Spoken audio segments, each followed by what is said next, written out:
just finished watching the Eubank Benn fight, and it was an incredible fight. 12 rounds, exciting from start to finish. Every round, not a dull moment. Um, Early on in the fight, Eubank was more like on the box. Early on in the fight, Eubank was more on the back foot. Conor Benn was pushing the action, but by like the fourth round, Eubank became more active.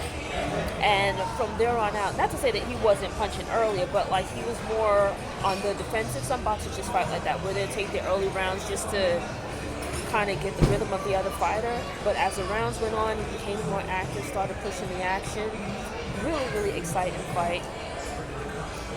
Especially like the later rounds. It was exciting throughout, but I would say like in the later rounds, Eubank started to push the action, and it was looking like I thought for a minute that Eubank might have been able to knock out Conor Benn in the late round. In like the 12th round, he had him up on the ropes, and it was looking like he was going to go.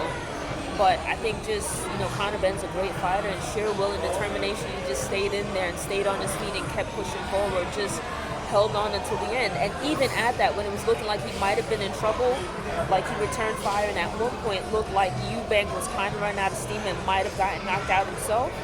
But the two of them held on, and they just kept trading punches until the very end. Definitely an incredible fight. I couldn't really call it until the end. I thought that like maybe Eubank might have did enough in the later rounds, especially to get the win. And I think early on he wasn't throwing as many punches, but looked to be a little bit more accurate. So just over the course of the fight, I figured that either it would be a split decision or a draw. I wasn't expecting a unanimous decision, but that's what it ended up being, and I'm not upset with that. I think that Eubank did enough to win the fight.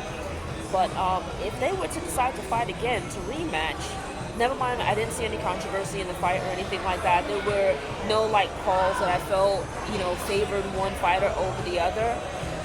But if they were to call for a rematch, I would definitely watch again. Definitely exciting fight, and I think it lived up to the hype. So, thumbs up from me.